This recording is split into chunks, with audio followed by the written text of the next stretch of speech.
hubungan Pemkot Surabaya dan Persebaya sempat merenggang. Begitu jauh. Anda sudah tahu penyebabnya, polemik Wisma Karanggayam. Di Anniversary Game, Sabtu 29 Juni 2024, problem itu sepertinya sudah mencair. Pemkot memberikan hadiah pengelolaan bersama Karanggayam untuk Persebaya. Boleh dibilang lebay, tetapi saya menulisnya sambil merinding. Gedung legendaris Persebaya itu terlihat tak karuan, Jumat, 28 Juni 2024. Dari luar sudah tampak semburat. Dalamnya kayak rumah hantu. Runtuhan kayu bangunan yang bercampur sampah sudah tampak sedari melewati pagar masuk bangunan bersejarah itu. Tembok retak dan berlumut. Lantai keramik pecah di sana-sini. Bau menyengat, debu bercampur sampah tercium dari salah satu sisi bangunan. Coretan-coretan membuat dinding bangunan makin tak elok dipandang. Miris rasanya melihat gedung saksi kejayaan Persebaya, menjadi bangunan tak berpenghuni yang kini mangkrak. Semua itu gara-gara gugat-menggugat Persebaya dan Pemkot soal aset tanah dan bangunan di belakang Gelora Tambak Sari tersebut. Beberapa hari sebelumnya, harian Diswai mendapat kabar gembira. Pemkot memberi hadiah ke Persebaya untuk mengelola Karanggayam. Dikelola bersama. Kolaborasi. Pemkot Persebaya mesra lagi. Andai, mendiang Eri Irianto masih ada, ia akan menangis haru. Namanya tersemat di Wisma Karanggayam. Bonek menyebutnya Wisma Eri Irianto. Kepala Bidang, Kabid, Bangunan Gedung Dinas Perumahan Rakyat Kawasan Permukiman serta Pertanahan, DPR KPP, Kota Surabaya Iman Krestian jadi Jenderal Revitalisasi Karanggayam. Ini masih dalam tahap perencanaan ruangan dengan Persebaya, terang Iman Krestian tentang proyek Persebaya Training Center kepada harian Diswai, Selasa, 25 Juni 2024. Kami pun langsung mengecek ke lapangan. Beberapa pekerja mulai membersihkan bangunan. Mereka menggarap pagar dan plafon bangunan yang terletak di Jalan Karanggayam nomor 1 itu. Sudah 2 pekan Karanggayam dibenahi. Kami sudah bekerja sekitar 2 mingguan. Ini kami mengerjakan plafon dan memagari area sekitaran Wisma. Biar enggak ada orang masuk sembarangan, terang Bambang Supriyadi, Kepala Pekerja Wisma Persebaya yang ditemui harian Diswai. Para pekerja berfokus membenahi plafon lantai 2 Wisma. Mereka tampak ulet membenahi bangunan yang ringkih itu. Di halaman, Wisma berdiri scaffolding tinggi yang mereka gunakan untuk melepas sanggahan kayu genting. Mereka mulai mewarnai plafon yang sudah terpasang. Warnanya putih bersih. Sembari mereka bekerja, ada juga beberapa anak yang masuk dan bermain di lapangan belakang Wisma Eri Irianto. Meski matahari tengah bersinar di atas kepala anak-anak itu tetap gembira bermain di tanah lapang sisi belakang Wisma. Mereka bermain layang-layang. Tidak mungkin main bola. Sebab lapangan sudah ditumbuhi semak belukar. Supri, panggilan akrab Bambang Supriyadi, membagikan pengalamannya ketika pertama kali melihat Wisma Persebaya sebelum dikerjakan ulang. Salah seorang rekannya kesurupan ketika datang ke Karanggayam. Benerah, toh. Terlalu lama Karanggayam mangkrak. Jadi rumah hantu. Hihihi. Kemarin sempat kesurupan, Mas. Sekarang sudah enggak masalah, ujar Supri. Suasana horor memang terasa ketika memasuki lantai 2 Wisma. Ruangan yang lembab menjadi salah satu penyebabnya. Tak jauh berbeda dengan lantai 1, bangunan lantai 2 pun tampak tak terawat. Namun, wujudnya sudah lumayan karena sedang digarap oleh pekerja. Plafon-plafon lama yang sudah jebol dilepas. Para tukang memasang plafon baru yang lebih enak dilihat mata. Nantinya pemerintah Kota Surabaya dan Persebaya akan memfungsikan kembali Wisma Persebaya, alias Wisma Eri Irianto itu. Bangunan legendaris tersebut rencananya akan dibangun menjadi Persebaya Training Center. Sehingga, para pemain Persebaya Junior memiliki tempat berlatih. Pembibitan jalan lagi di Karanggayam.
Laga Persebaya versus Persibo di Anniversary Game berakhir dengan kemenangan tuan rumah 2-0, Sabtu, 29 Juni 2024. Dua gol kemenangan Persebaya semuanya tercipta di babak kedua.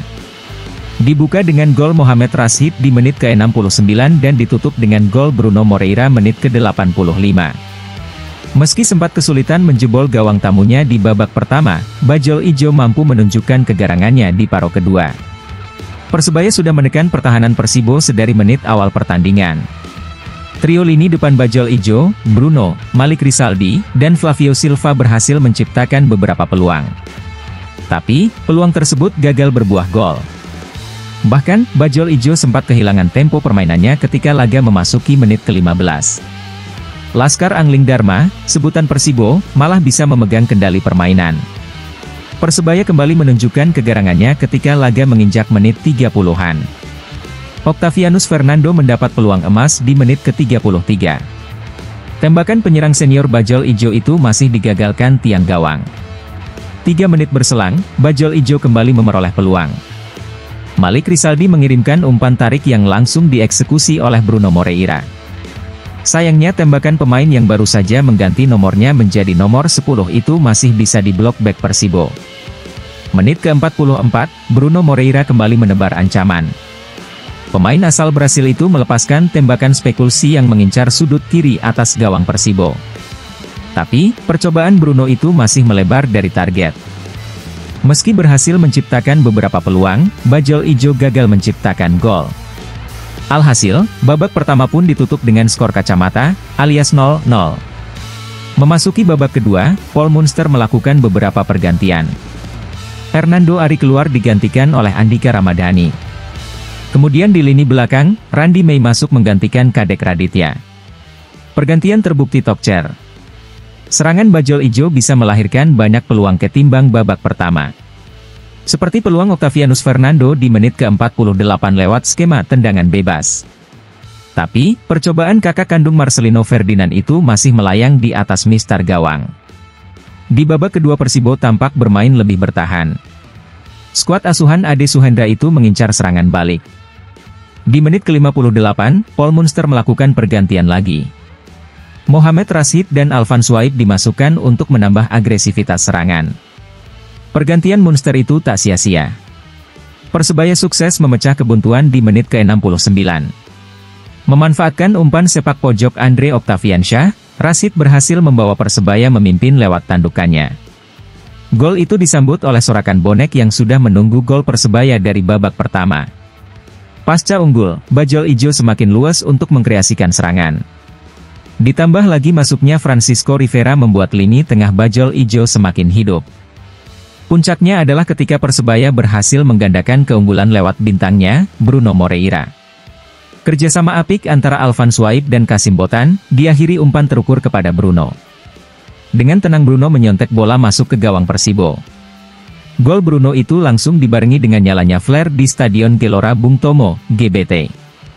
Meski laga tersisa 5 menit, wasit memutuskan untuk menyudahinya lebih awal karena asap flare yang mengganggu. Persebaya pun menutup Anniversary Game ke-97 mereka dengan kemenangan 2-0 kontra Persibo Bojonegoro. Kemenangan itu menandakan kesiapan Persebaya menyambut Liga 1 2024-2025.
Bek Bali United, Ardi Idrus tiba-tiba diresmikan Persebaya Surabaya, incaran lama sejak di Persib Bandung.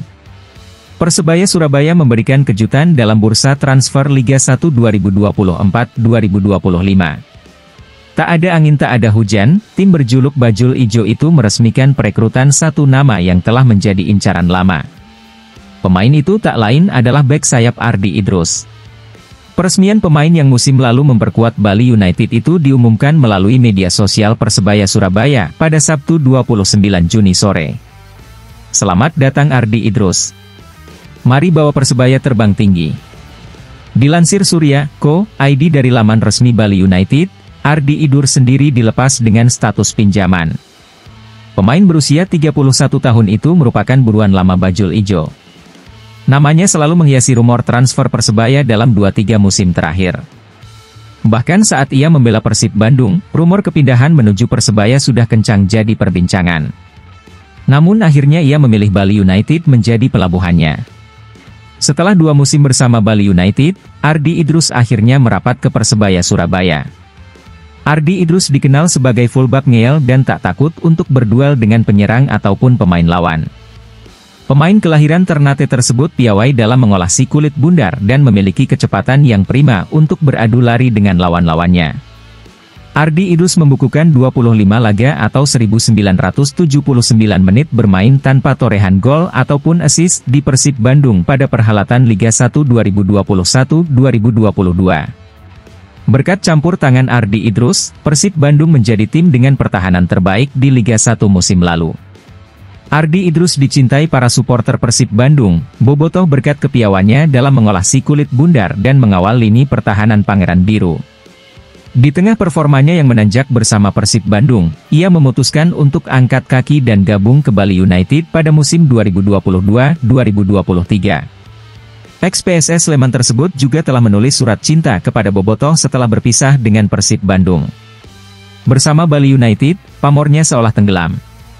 Hal itu dikarenakan Ardi Idrus bukanlah pemain yang diandalkan Bali United di perhelatan Liga 1 2022-2023. Hal itu juga terlihat dari catat laga dan menit bermain yang ia bukukan di Bali United pada Liga 1 musim ini. Ardi Idrus juga beberapa kali dibangku cadangkan oleh pelatih Bali United, Stefano Cugura alias Teko.